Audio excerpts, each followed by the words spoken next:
Assalamualaikum warahmatullahi wabarakatuh. Selamat pagi anak-anak. Selamat berjumpa lagi di pelajaran PPKN.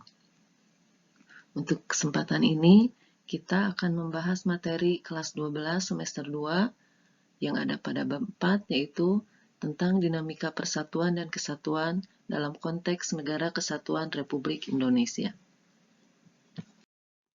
Nah, untuk bagian A, Hakikat Negara Kesatuan Republik Indonesia, sudah kita bahas pada pertemuan sebelumnya. Dan sekarang kita akan membahas bagian B tentang persatuan dan kesatuan bangsa Indonesia dari masa ke masa.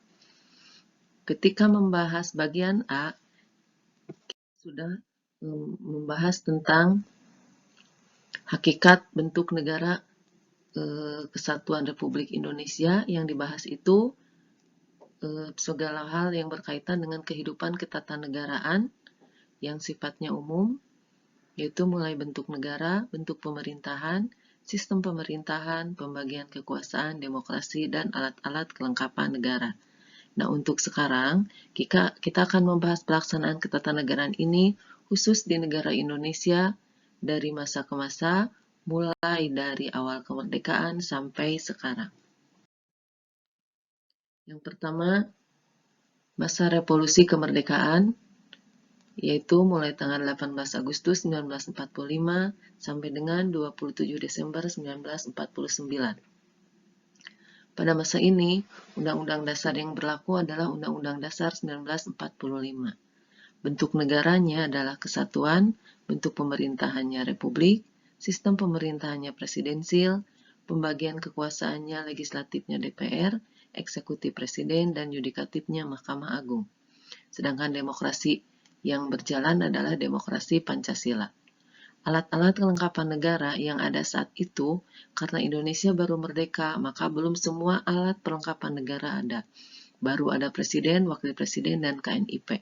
Ketiga lembaga negara itu dibentuk berdasarkan sidang PPKI.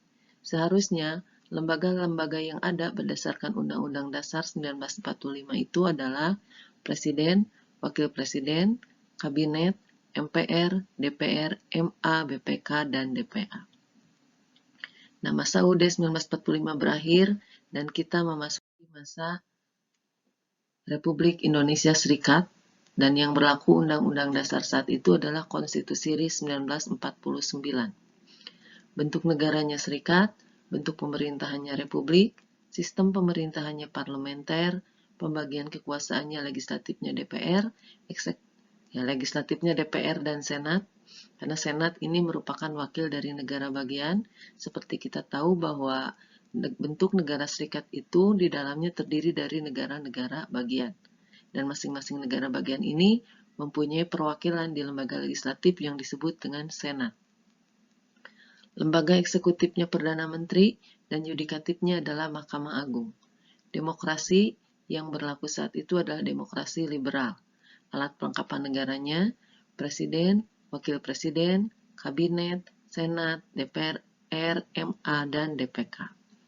Masa Konstitusi RI 1949 berakhir, kita memasuki masa Undang-Undang Dasar sementara 1950. Masa UDS ini berlaku mulai 17 Agustus 1950 sampai dengan 5 Juli 1959. Bentuk negaranya kesatuan, bentuk pemerintahannya republik, sistem pemerintahannya parlementer, pembagian kuasanya terdiri dari legislatifnya DPR, eksekutifnya Perdana Menteri, dan yudikatifnya Mahkamah Agung.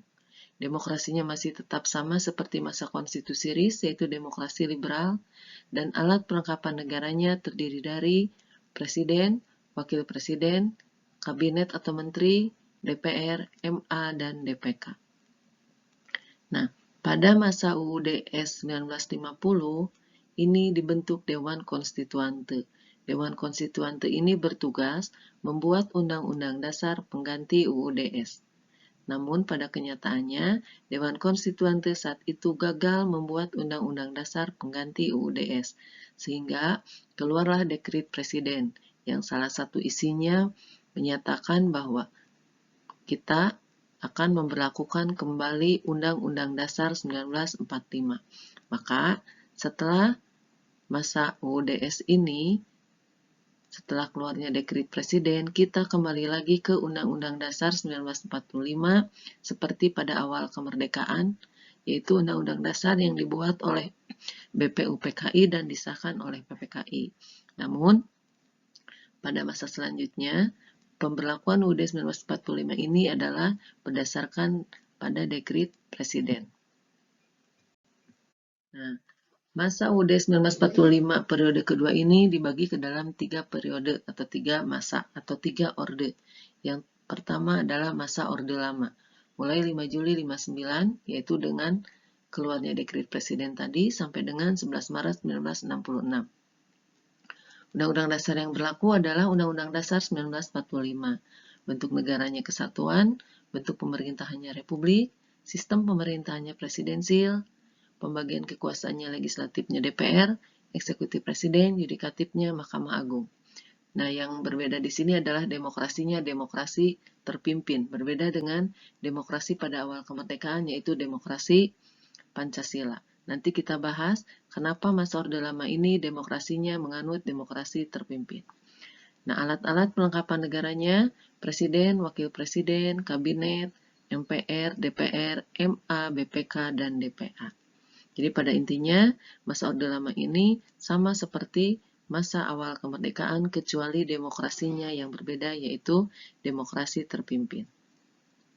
Masa Orde Lama berakhir dan kita masuki masa Orde Baru, dimulai tanggal 11 Maret 1966 sampai dengan 21 Mei 1998. UUD yang berlakunya adalah Undang-Undang Dasar 1945.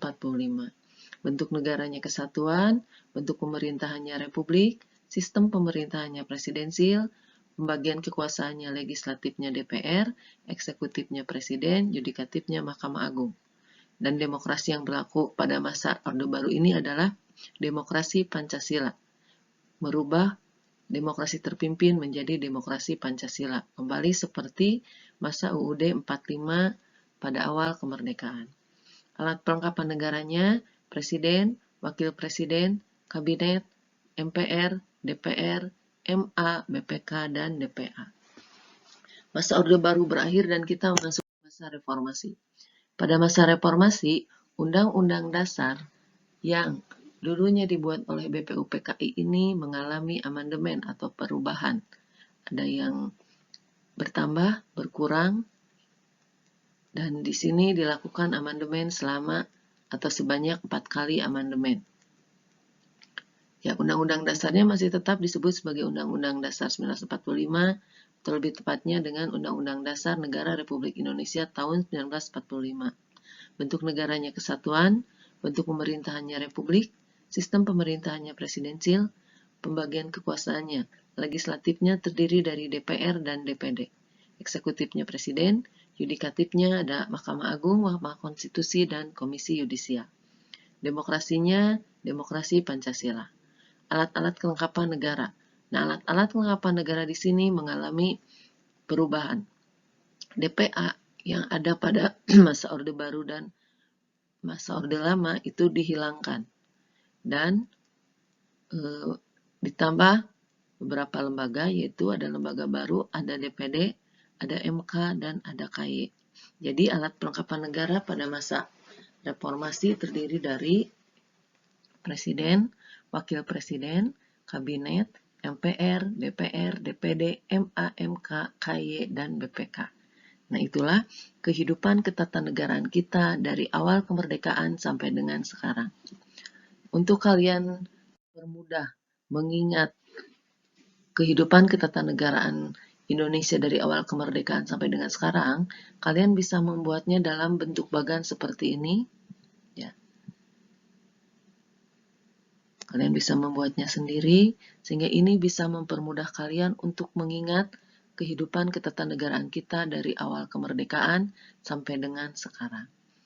Nah, itulah pembelajaran kita hari ini. Terima kasih atas kehadiran kalian. Semoga bermanfaat. Wassalamualaikum warahmatullahi wabarakatuh.